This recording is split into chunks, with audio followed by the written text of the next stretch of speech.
दोस्तों, हमारे YouTube channel अमृतवाणी में आपका हार्दिक स्वागत है। नमस्कार दोस्तों, आज की कहानी है परमात्मा या भौतिक सांसारिक प्राप्ति।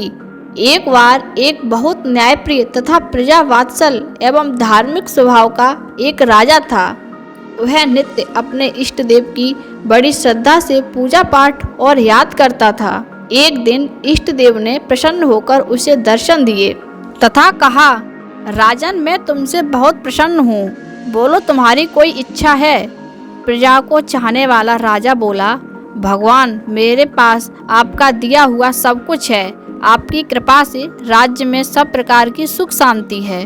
फिर भी मेरी एक इच्छा है कि जैसे आपने मुझे दर्शन देकर धन्य किया, वैसे ही मेरी सारी प्रजा को दर्शन देकर धन्य कीजिए। यह तो संभव नहीं है। भगवान ने राजा को समझाया, परंतु राजा को अपनी प्रजा से बहुत प्यार था। भगवान से जिद करने लगा। आखिर भगवान को अपने साधक के सामने झुकना पड़ा और वे बोले, ठीक है, कल अपनी सारी प्रजा को उस पहाड़ी के पास लाना, मैं पहाड़ी के ऊपर से दर्शन दूंगा। राजा अत्यंत प्रसन्न हुआ और भगवान को धन्यवाद दिया। अगले दिन सारे नगर में ढिंढोरा पिटवा दिया कि कल सभी पहाड़ के नीचे मेरे साथ पहुँचे, वहाँ भगवान आपको दर्शन देंगे। दूसरे दिन राजा ने अपने समस्त प्रजा और स्वजनों को साथ लेकर पहाड़ी की ओर चलने लगा। चलते चलते रास्ते में एक तांबे के सिक्कों का पहाड़ देखा। वे ज्ञानी राजा ने सबको सतर्क किया कि कोई उस ओर ध्यान न दे, क्योंकि तुम सब भगवान से मिलने जा रहे हो। इन तांबों के सिक्कों के पीछे अपने भाग्य को लात मत मारो। परंतु लोभ लालच में वशीभूत कुछ एक प्रजा तांबे के सिक्कों वाली पहाड़ी की ओर भाग गई और सिक्कों की गठरी बनाकर अपने घर की ओर चलने लगे। वे मन ही मन सोच रहे थे, पहले ये सिक्कों को समेट लें, भगवान तो फिर भी मिल जाएंगे। राजा दुखी मन से आगे बढ़े। कुछ दूर चलने पर चांदी के सिक्कों का चमचमाता पहाड़ दिखाई दिया। इस बार भी बची हुई प्रजा कुछ लोग उस ओर भागने लगे और चांदी के सिक्कों की गठरी बनाकर अपने घर की ओर चलने लगे। उनके मन में विचार आया कि ऐसा मौका बार बार नहीं मिलता। चांदी के इतने सारे सिक्के फिर मिले न मिले, भगवान तो फिर कभी मिल जाएंगे। इसी तरह कुछ दूर और चलने पर सिक्कों का पहाड़ नजर आया। अब तो प्रजाजनों में बचे हुए सारे लोग तथा राजा के स्वजन भी उस ओर भागने लगे। वे भी दूसरों की तरह सिक्कों की गठरी लाद कर अपने अपने घरों की ओर चल दिए।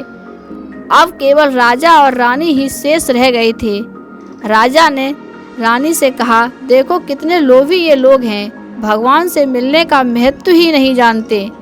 भगवान के सामने सारी दुनिया की दौलत क्या चीज है। सही बात है। रानी ने राजा की बात का समर्थन किया और आगे बढ़ने लगी। कुछ दूर चलने पर राजा और रानी ने देखा कि सप्तरंगी आभा बिखारता हुआ हीरों का पहाड़ है। अब तो रानी से रहा नहीं गया। हीरों की ओर आकर्षण से वह दौड़ पड़ी और हीरों की गठरी बनाने लगी। फिर भी उसका मन नहीं भरा तो साड़ी के पल्लू में भी बांधने लगी। वजन के कारण रानी के वस्त्र देह से अलग हो गए, परंतु हीरों की तृष्णा अभी भी नहीं मिटी। यह देख राजा को अत्यंत दुख हुआ और बड़े ही दुखद मन से राजा अकेले ही आगे बढ़ते गए। वहाँ सचमुच भगवान खड़े उसका इंतजार कर रहे थे। राजा को देखते ही भगवान मुस्कुराए और पूछा, कहाँ है तुम्हारी प्रजा और तुम्हारे प्रियजन? मैं तो कब से उनसे मिलने के लिए बेकरारी से उनका इंतजार कर रहा हूँ। राजा ने शर्म से अपने सर को झुका दिया। तब भगवान ने राजा को समझाया, राजन, जो लोग भौतिक सांसारिक प्राप्ति को मुझसे अधिक मानते हैं, उन्हें कदाचित मेरी प्राप्ति नहीं होती और वह मेरे स्नेह तथा आशीर्वाद से भी वंचित रह जाते हैं। जो आत्माएं अपने मन और बुद्धि से भगवान पर समर्पित रहते हैं और सर्व संबंधों से प्यार करते हैं, वह भगवान के प्रिय बनते हैं।